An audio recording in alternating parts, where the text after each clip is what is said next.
Très chers bien-aimés, shalom, les amoureux de la parole de Dieu, shalom. Aujourd'hui sera pour nous un grand jour parce que nous allons partager la parole de notre Père, la parole de notre Dieu. Et avec le ministère prophétique que Dieu nous a donné, nous avons comme devoir de déceler le sens profond des Écritures pour une perspicacité de la connaissance des Écritures, afin que le peuple de Dieu que vous êtes, vous puissiez comprendre réellement ce que la Bible a dit. Ce n'est pas lié à une histoire allégorique ou une histoire vague, non. Ce que la Bible dit ou ce que la Bible nous relate comme histoire a un sens profond pour notre édification. Voilà pourquoi nous sommes là et nous allons parler d'un thème spécial qui sera intitulé « Lorsque Dieu élève le serpent d'airain ».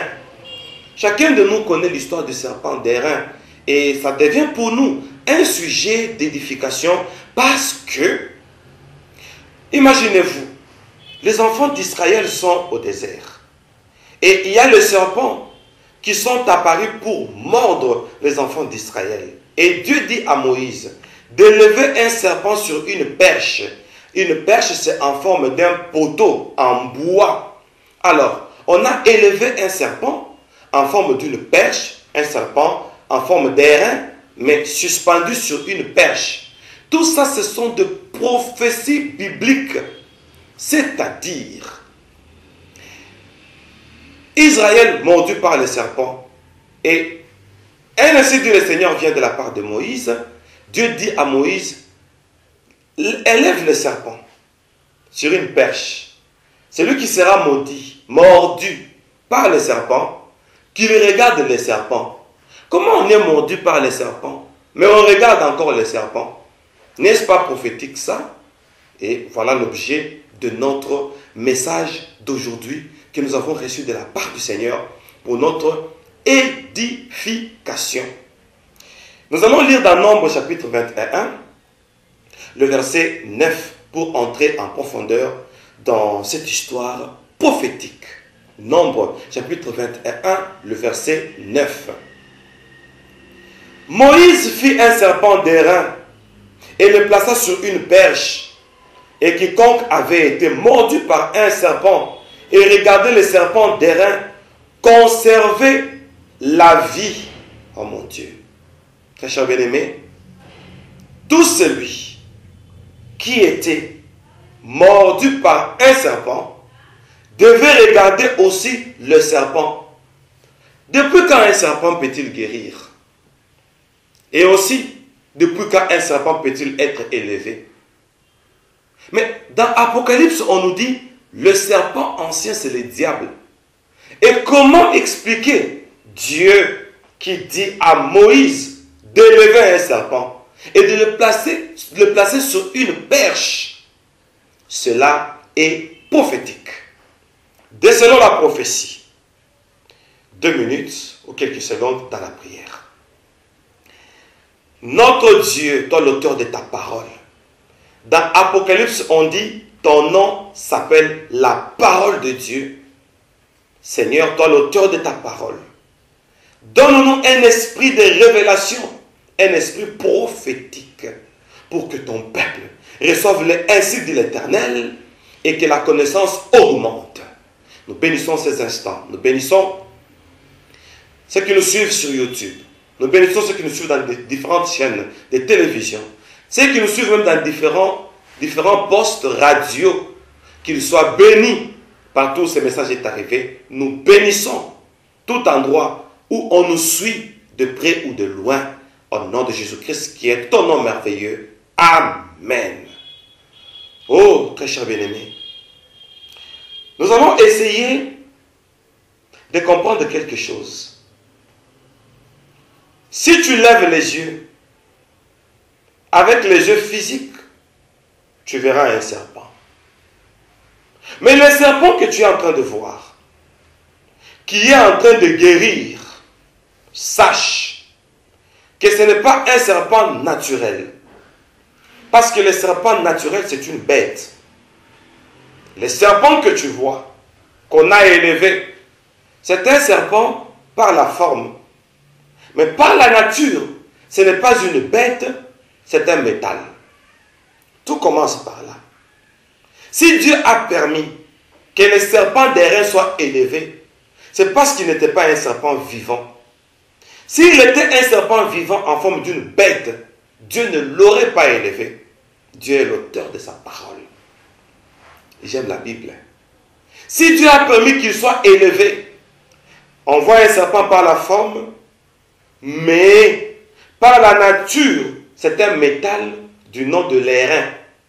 Or, la prophétie de l'airain, c'est une prophétie qui montre que, avec l'airain, le diable, qui est le serpent ancien, doit être suspendu. L'airain fait à ce que le diable change de nature. Il doit quitter de la nature animale pour aller dans une nature métallique.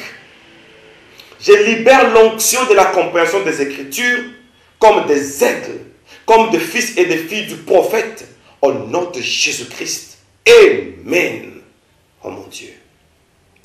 Très cher bien-aimé, les serpents qu'on a élevés, s'il guérit, ce n'est pas parce que c'est un serpent. S'il guérit, c'est parce que c'est un métal. C'est le métal qui guérit. C'est l'airain. Alors, on va d'abord entrer dans la profondeur des Écritures. Et on va entrer dans la profondeur de la prophétie.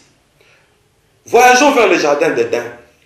Et là, dans le jardin d'Éden, nous atterrissons avec vous. Nous sommes en train de voir Adam et Ève. Un serpent est entré dans le jardin. Il vient chambarder l'ordre établi par le Seigneur. Bien-aimé, il y a eu sentence, c'est-à-dire punition. Dieu commence à punir. Il punit Adam, il lui dit, tu mangeras ton pain avec la sueur de ton front. Il punit Ève, il lui dit, toi, tu enfanteras avec des douleurs et tous tes besoins se porteront vers l'homme. C'est la perte de l'autonomie. La femme ne sera plus autonome. C'est une sentence. C'est une malédiction. C'est de la dépendance. N'est-ce pas? On tourne la page. Nous sommes toujours dans le jardin d'Éden. C'est le tour du serpent. Dieu dit, toi, serpent, parce que tu as fait cela, qu'est-ce que toi, serpent, tu as fait? Le fruit que j'ai interdit, tu as fait manger Ève, et Ève a fait manger Adam. Alors, voici ta punition. Tu marcheras sur ton ventre et tu mangeras de la poussière.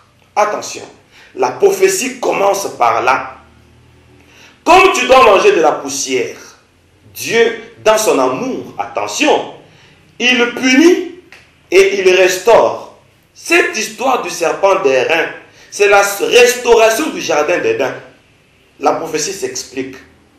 On dit au serpent, tu marcheras sur ton ventre, alors tu mangeras de la poussière. Or, la poussière, c'est la matière première que Dieu a utilisée pour créer l'homme, pour former l'homme. Donc la poussière, c'est l'homme. La preuve, il dit, toi homme, parce que tu es poussière, tu retourneras poussière. Donc le fait de dire à l'homme que tu es poussière et de dire au serpent, tu mangeras de la poussière toute ta vie et tu marcheras sur ton ventre, c'est la domination et l'extermination par rapport à la poussière. Il marche sur la poussière. Le ventre contre poussière, contre terre. La terre là c'est l'homme. Donc le diable va dominer l'homme. C'est une malédiction. Le diable va manger de la poussière. C'est par là que la sorcellerie commence. Manger les gens. C'est le diable qui a eu ce pouvoir-là. C'était une sentence. L'homme était devenu une nourriture du serpent. Et Dieu, dans son amour, un Moïse vient. Moïse est un libérateur. Un bon libérateur, c'est celui qui sauve le peuple de Dieu de la sentence dont il était coffré. Oh mon Dieu. Moïse amène la prophétie. C'est pourquoi Dieu a dit, il n'y aura pas de prophète. Il n'y a pas eu de prophète plus grand que Moïse. Moïse a prophétisé et nous allons beaucoup étudier l'histoire de Moïse dans différents récits de la Bible. Comme les serpents devaient ramper sur la terre, sur le sol, voici, Moïse amène une prophétie. Le seul moyen pour que ces serpents qui mangent la terre, pour que ces serpents qui rampent sur la terre, rampaient sur l'homme, dominaient l'homme, assujettir l'homme, manger de la poussière, c'est-à-dire détruire l'homme. L'homme est devenu une proie du diable. Alors, le seul moyen, il faut qu'il y ait une perche. La perche, c'est un morceau de bois élevé. C'est la prophétie de la croix. La croix de Jésus nous prophétise déjà dans le livre de Nombre. Seule la croix va suspendre les serpents. Et voici le serpent qui est suspendu sur une perche. Donc, il ne peut plus ramper. Donc, il ne peut plus tuer. Voilà pourquoi Dieu dit à Moïse que les enfants d'Israël, quand ils seront mordus, pour qu'ils conservent leur vie, oh, soulignez-moi le verbe conserver, pour qu'ils conservent leur vie, qu'ils lèvent les yeux, qu'ils regardent les serpents d'airain, pour dire deux choses. La croix nous capture le diable. La croix suspend le diable. La croix est un instrument qui fait à ce que le diable quitte de la nature animale à une nature métallique. De l'animal à un airain, à de l'airain. L'airain est un métal. Or, la Bible nous parle de plusieurs prophéties sur l'airain. Retenons d'abord que tant que la croix de Jésus-Christ est là, c'est ça la perche, le diable est suspendu. Avant d'aller plus loin, je présente la croix de Jésus-Christ dans toutes les vies. Oh Lord, je présente la croix de Jésus-Christ dans toutes les familles. Je présente la croix de Jésus-Christ dans toute la surface, sur toute la surface de la terre. Que la croix de Jésus-Christ soit le moyen par lequel la sentence de Dieu, où les serpents devaient ramper sur la terre, le voici suspendu sur la perche. La Bible. Alléluia. Est-ce qu'on peut d'abord acclamer la parole de Dieu? Oh Lord. Oh Lord. Alléluia. Très cher bien-aimé, voici, le serpent est suspendu. Parce que Jésus-Christ a porté la croix. Et arrivé à la croix, il a dit, tout est accompli. Tout s'accomplit seulement à la croix. Quand il faisait des miracles, tout n'était pas encore accompli. Quand les aveugles ont vu, tout n'était pas encore accompli. Quand il a multiplié le pain, tout n'était pas encore accompli. Mais quand il est arrivé à la croix, on dit, il doit vaincre le dernier ennemi. Et le dernier ennemi, c'est la mort. Ça, c'est Colossiens qui nous dit ça. Le dernier ennemi. Et là, il va remettre le royaume au Père. Bon, je ne sais pas si vous allez comprendre ce langage, mais vous avez déjà un esprit prophétique. Recevez-le au nom de Jésus-Christ. Recevez-le au nom de Jésus-Christ. L'esprit prophétique. Le dernier ennemi, c'est la mort. Et là, on parle du serpent. Jésus arrive à la croix. Il dit, tout est accompli. C'est-à-dire, le dernier ennemi est vaincu. Voilà pourquoi Jésus doit mourir. Et à sa résurrection, plusieurs tombeaux se sont ouverts. Voilà pourquoi il doit mourir. Parce qu'il veut vaincre la mort. Il est allé dans les régions inférieures. Alors je suis en train de dire, les chemins pour entrer dans le séjour des morts et libérer les captifs de l'esprit des morts, c'est la croix. Oh mon Dieu. Voilà pourquoi il dit à la croix, tout est accompli. Voilà pourquoi on dit que les serpents soient suspendus à la perche. Parce que c'est à la perche que celui qui donne la mort doit être neutralisé par une matière du nom de l'airain. Et vous allez vous poser la question, c'est quoi alors l'airain? Nous connaissons maintenant la croix. La croix, c'est la croix de Jésus-Christ, où il nous donne le salut. Ok, par la croix, c'est le chemin par lequel Jésus doit passer par la croix pour aller dans le séjour des morts. Maintenant, pourquoi maintenant le serpent devient l'airain? D'abord, l'airain hypnotise le diable. Quand on présente l'airain au diable, il devient un métal. Donc il perd d'abord sa vie. Voyez-vous? Il cesse d'être un serpent. Quand on prend l'airain, on présente ça au diable. Attention, il devient inerte. Il ne peut plus bouger. Sa douleur provenant de sa morsure disparaît. Pourquoi? Parce que le diable est suspendu au moyen de la croix de Jésus. C'est la prophétie. Deuxièmement, parce que le diable, oh mon Dieu, est transformé en airain. Et cette matière, l'airain, c'est quoi? Attention, je vous parlerai dans un autre chapitre. L'airain, c'est le mélange de deux matières. L'airain, c'est le mélange de deux matières et ça nous donne une seule matière métallique. Ça viendra. Pour l'instant, quand il y a de l'airain, le diable cesse d'être une bête. Le serpent perd sa vie. Il est suspendu. La douleur disparaît. Alors, on va prophétiser. Nous sommes dans le livre d'Exode pour qu'on comprenne comment l'airain neutralise le diable, neutralise son venin. Ça, c'est prophétique. Exode chapitre 27, le verset 19. Je vais lire au nom de Jésus. Exode 27, 19. Tous les ustensiles destinés au service du tabernacle, tous ces pieux et tous les pieux du parvis seront d'airain. Oh mon Dieu. Donc, nous sommes dans la tente d'assignation. Nous sommes au parvis. Le pieux, ce ne sont pas les pieds. Pieux, ce sont des supports qui soutiennent le parvis. Le pieux, ce sont des supports en airain quand on couvre la tente d'assignation. Ce qu'on appelle ça même tente. Quand on place une tente, il y a des cordes. Et les cordes là, tiraient la tente. Et on attachait ça sur le pieux afin que le vent du désert n'emporte pas la tente d'assignation. L'airain doit jouer le rôle de la maintenance de la tente d'assignation parce que le désert a le vent. Maintenant, tous ceux qui venaient dans la présence de Dieu étaient reçus au parvis. Le parvis, c'est la salle d'attente de tous ceux qui venaient dans la présence de Dieu. Et voici, il y a le pieux au parvis. Et le pieux là sont en airain. Et là, on devait ériger les barrières pour créer la tente d'assignation. On devait placer une clôture.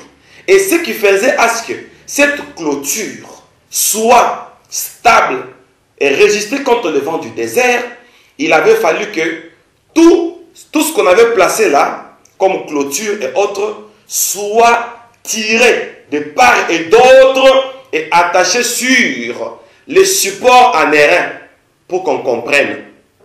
Vous prenez par exemple, vous placez une clôture et de gauche à droite, vous tirez d'une part, vous tirez d'autre part. Ça stabilise l'édifice, la clôture du parvis. Et d'une part et d'autre, on attachait ça sur des supports en airain. Donc, l'airain est en train de supporter la tente d'assignation. Or, Dieu a dit, vous me construirez un temple et j'habiterai au milieu de vous. Et pour que le temple-là reste permanent, reste stable, l'airain doit intervenir. Je suis en train de prophétiser pour dire, là où il y a l'airain, c'est la stabilité de tout celui qui vient dans la présence de Dieu. Voici Israël, quand il lève les yeux vers l'airain, oh, pour dire, toi-même qui m'as mordu, maintenant moi je te présente l'airain. C'est ça, prendre le serpent, le transformer en airain, pour dire, moi je suis stabilisé, parce que je suis partisan de la tente d'assignation. Automatiquement, la morsure doit disparaître. Parce que ce qui stabilise la tente d'assignation, c'est l'airain. L'airain, c'est la stabilité de tout celui qui est dans la présence de Dieu. Voilà pourquoi quand l'airain saisit le diable, oh, le diable devient un métal. Quand l'airain saisit Satan, automatiquement sa morsure disparaît. Mais je n'ai rien dit jusque-là. C'est quoi encore l'airain? Si l'airain, c'est la stabilité de la tente d'assignation. Il y a quelque chose qui nous rend stable. Nous qui entrons dans la présence de Dieu, c'est l'airain. Alors, on va prophétiser.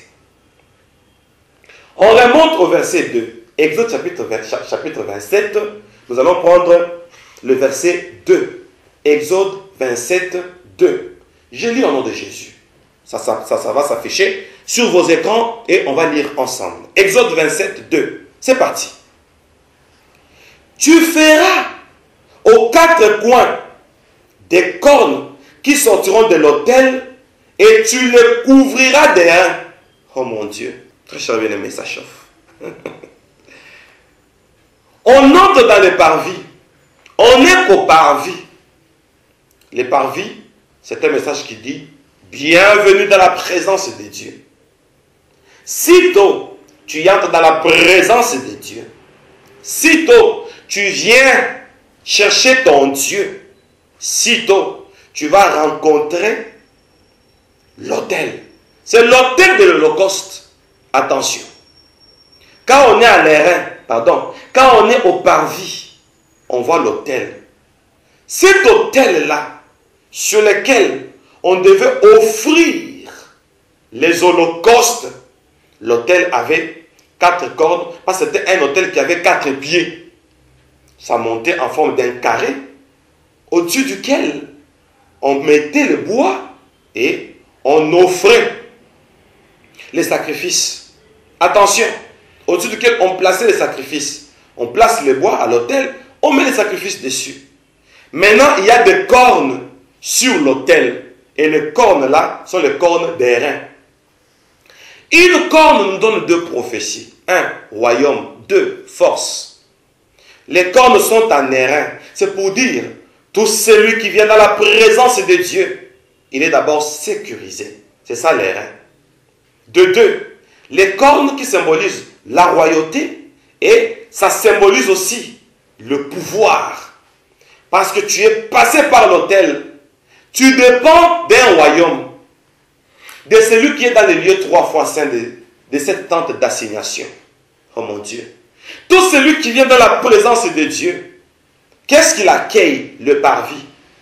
Qu'est-ce qu'il accueille? Le royaume. C'est ça le corne. Qu'est-ce qu'il accueille? Le pouvoir. Sitôt tu es en Jésus, sitôt tu es dans la présence de Dieu, sitôt le pouvoir te caractérise. Et ce pouvoir est en airain. Voilà pourquoi on élève les serpents sur une perche en forme d'airain.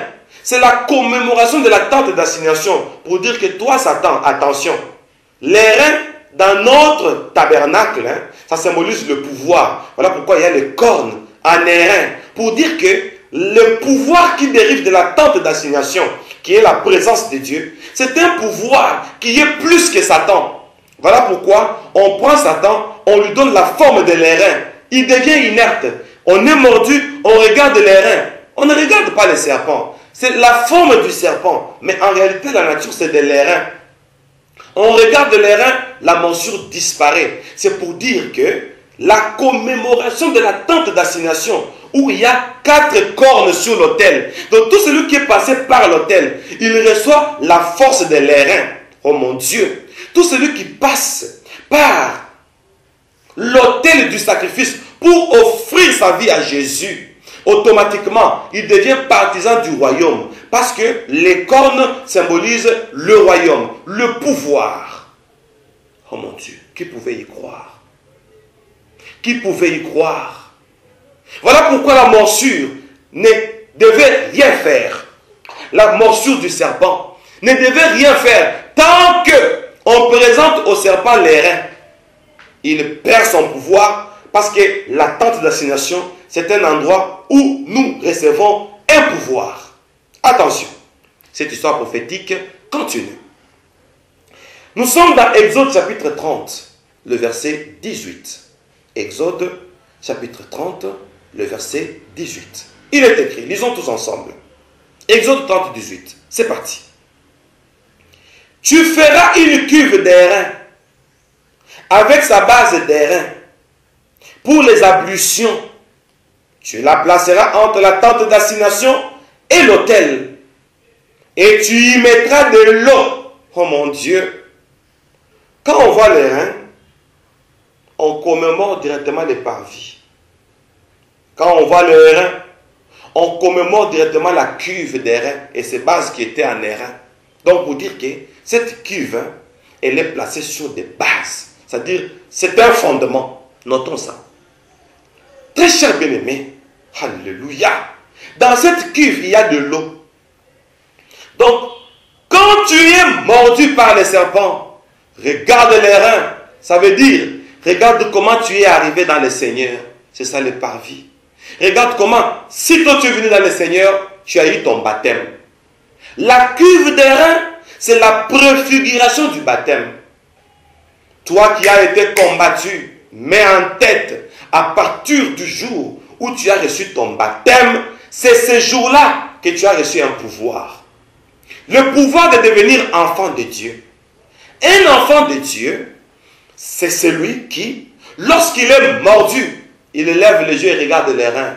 Il dit, qui est ce petit serpent? Qui est cette petite vipère? Parce qu'il y avait beaucoup de serpents brûlants qui étaient sortis pour le mordre. Oh, et il levait seulement les yeux. Il regardait comment on est en train de confronter les serpents avec les reins. On est en train de confronter le diable avec notre baptême. Oh l'autre, j'ai envie de crier. J'ai envie de parler en langue. J'ai envie d'exploser. J'ai envie de m'enflammer. Et j'ai envie de ne rien faire. Oh mon Dieu, comprenez mon émotion. Quand on regarde les reins, on fait une commémoration. Le jour où on est venu en Jésus. Parce que le parvis avait une porte. Oh mon Dieu. Attention. Sur les portes du parvis, il y avait, c'est comme une clôture, n'est-ce pas? On a placé des rideaux bleus. Or, le bleu symbolise la seigneurie, la sacrificature. Le bleu symbolise un sacrificateur qui a traversé les cieux, Jésus-Christ, d'après Hébreux 4,14. Le bleu, ça symbolise quelqu'un qui est descendu du ciel, c'est ça le bleu, et qui est descendu sur la terre pour se faire une porte, c'est ça l'entrée du paradis. Non, Dieu a tout dit. N'aie peur de rien et n'aie peur de personne. N'aie pas peur même du diable, ni des démons, ni des sorciers. Bien-aimé, c'est prophétique. Quand tu entres en Jésus, c'est ça la porte du parvis. Tu es entré en Jésus. Et quand tu entres en Jésus, la première expérience de ta vie chrétienne, c'est la cuve des reins. Tu dois être lavé. Les reins rappellent notre baptême. Les reins rappellent notre nouvelle naissance. Pour celui qui est né de nouveau, lorsqu'il est mordu, c'est-à-dire lorsqu'il est attaqué par les diables, il suffit qu'il se rappelle de sa nouvelle naissance. Oh, on dit ceux qui sont nés en Jésus, ça c'est le baptême. Ils sont devenus de nouvelles créatures, ça c'est la cuve des reins. Les choses anciennes sont passées, ça c'est la morsure du serpent. Et voici toutes choses sont devenues nouvelles. Ça c'est l'œuvre de la croix. Oh mon Dieu. Combien j'aime ces choses. Combien j'aime la parole de notre Père. La parole de notre Dieu. Attention. Nous filons. Quand on regarde les reins, on commémore le baptême. On commémore la cuve des reins. Parce que c'est une base. Ta vie est basée. Personne ne peut l'osciller. Le baptême est basé. C'est ça, les pieds en airain de la cuve des reins. Les pieds étaient en airain. Pour dire que c'est lui qui se lave dans la cuve des reins. Oh mon Dieu, il devient stable. C'est ça les 4 pieds de la cuve des reins. Oh mon Dieu. Alors, quand on regarde le serpent des reins, donc il y a un serpent, il y a les reins. Il y a un alliage. C'est-à-dire une confrontation. Le serpent ne sera qu'un serpent par une forme. Mais en réalité, c'est les reins. Tout celui qui te combat, tout celui qui te critique, tout celui qui veut ta mort, c'est ça la morsure du serpent. Et le diable lui-même, parce que tout celui-là, c'est le diable. Quand on dit tout celui qui fait ça, on fait mention au diable et ses sorciers, ses démons, les occultes et tout ce qui travaille pour le diable. Même tes ennemis et tes opposants, quand ils vont vouloir te faire du mal, note-le. Note-le. Il va confronter les reins. C'est-à-dire, il va confronter ta nouvelle naissance. Les choses anciennes sont passées. Voici que toutes choses sont devenues nouvelles. Là, si on nous a envoûtés autrefois, c'est parce qu'on n'avait pas encore eu le baptême. Pour tout celui qui n'a pas eu le baptême, cherche le baptême rapidement. Et je demande au monde entier, beaucoup de gens m'attendent pour que je puisse baptiser beaucoup de personnes. Ils m'attendent dans différents pays. Mais je vous ai dit autrefois, excusez-moi, je vous ai dit autrefois, contribuez pour ma tournée. Vous voyez, comme les frontières sont fermées partiellement, c'est ça le moment de profiter, de faire nos collectes. Appelez-moi. Regardez les numéros qui sont au bas de vos écrans. C'est les numéros WhatsApp. Envoyez-moi des audios. Le mail qui est au bas de vos écrans. Écrivez-moi. Contribuez. Demandez-moi par quel moyen vous pouvez m'envoyer votre soutien. Je dois circuler l'Europe. Je dois circuler l'Afrique, l'Amérique, l'Asie, l'Océanie. Franchement. Et on doit baptiser beaucoup de gens. Si tu passes par le baptême, mets en tête, le baptême c'est la cuve des reins. Voilà pourquoi il y a des cornes à l'autel pour dire que c'est le pouvoir, c'est le royaume. Tu fais partie du royaume des cieux. Tu as déjà un pouvoir. Voilà pourquoi Jésus dit à ceux-là qui croiront à mon nom. Patati patata, on dit ils saisiront les serpents. Pourquoi? Parce que le fait de venir en Jésus, il a dit celui qui croira en moi, les sources d'eau vive couleront dans son sein. Ça c'est la cuve des reins. Quand on vient en Jésus, on passe par les baptêmes, on est purifié. Et celui qui a été purifié, la purification a le pouvoir même sur un venin. C'est ça la cuve des reins. Et c'est ça le serpent des reins.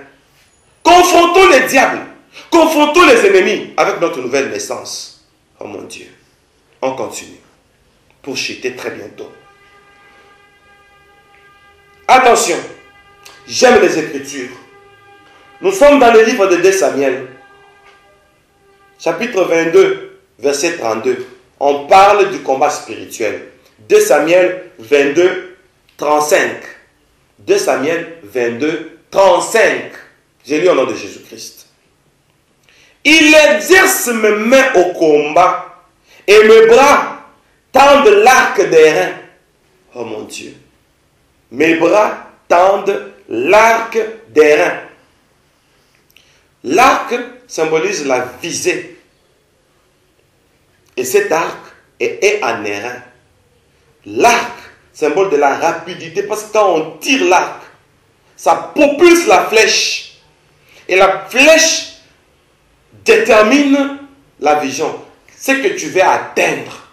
Si tu veux atteindre quelque chose rapidement, ton arc, c'est-à-dire ton moyen qui fera la vitesse d'action, c'est les reins. Ah, laissez-moi relire ce passage. 2 Samuel 22, 35. Si la technique peut me renvoyer ce passage encore. Il exerce mes mains au combat et mes bras tendent l'arc des reins. Et quand tu as l'arc des reins, même le combat spirituel, tu vas voir que tu vas atteindre la cible rapidement. Pourquoi? Parce que ta base, ce qui fait la force de la vitesse de ta flèche, c'est les reins. C'est ça l'arc. L'arc, c'est l'objectif. La flèche, c'est la vision. Si ce que tu es en train de viser est en train de traîner, regarde un peu ton arc. Est-il en airain? Or, les reins, c'est la nouvelle naissance. Parce que c'est dans les reins qu'on mettait de l'eau. Les reins, c'est la transformation. Parce que sur l'autel d'Holocauste, il y avait 4 cornes d'airain. Si tu perds souvent la bataille, pose-toi la question si tu as le pouvoir ou pas. Parce que le pouvoir là, c'est quand on passe sur l'autel, on fait l'offrande des soirs, on s'offre à Dieu. On refuse tout ce que la vie terrestre peut nous réclamer en mal. Automatiquement, on a un pouvoir. Très cher bien-aimé, cette histoire prophétique est en train, on est en train d'atterrir tout doucement. Apocalypse, notre dernière lecture. Apocalypse chapitre 1er, verset 13 à 15. Apocalypse chapitre 1er, verset 13 à 15. Je lis au nom de Jésus-Christ. Et au milieu de cet chandelier, quelqu'un ressemblait à un fils de l'homme, vêtu d'une longue robe et ayant une ceinture d'or sur sa poitrine. Sa tête et ses cheveux étaient blancs comme de la laine blanche, comme de la neige. Ses yeux étaient comme une flamme de feu. Comprenez de qui il s'agit déjà. Maintenant, allons au verset 15. Ses pieds étaient semblables à des lérins ardents. Oh, l'homme de Galilée, le vainqueur de Golgotha, l'auteur de sa parole, celui qui marche au milieu de cet chandelier d'or, celui dont le visage brille comme le soleil, cet homme vêtu en robe, oh mon Dieu, et une robe ayant une ceinture d'or sur sa poitrine. On nous parle de ses pieds. Le sept chandelier d'or symbolise sa parole. Ce qui fait la force de sa parole, ce sont ses pieds. On dit, ayez à vos pieds comme chaussures les ailes qui donnent l'évangile de paix. Quand tu es dans l'évangile, tu dois avoir la paix. Voici l'auteur de sa parole. Ses pieds étaient semblables à des lérins ardents. Si le pied du Seigneur ressemble à des lérins, et le pied c'est l'évangile. Oh, laissez-moi vous présenter l'évangile du moment. L'évangile du moment, maintenant je vous présente un schéma. C'est l'airain. Parce que notre Seigneur, ses pieds, c'est comme des lérins. On précise. Ses pieds étaient semblables à des lérins ardents. L'airain enflammé. L'airain qui prend le feu. Si tu veux vivre le feu de Dieu, la puissance de Dieu, le feu du Saint-Esprit passe par l'airain. Dans l'airain, il y a de l'eau. Passe par la sanctification. Voilà pourquoi on élève les serpents d'airain. Pour dire que l'airain, c'est la cuve par laquelle on doit se laver. Le secret de la sanctification, c'est plonger dans la cuve d'airain pour être sanctifié. Voilà pourquoi le Seigneur lui-même a le pied en airain. Pour dire le pied qui symbolise l'évangile. L'évangile du moment, c'est la puissance de l'airain. Oh mon Dieu. Et l'airain qui est la nouvelle naissance, si tu passes par la nouvelle naissance, tu vas finir avec le diable.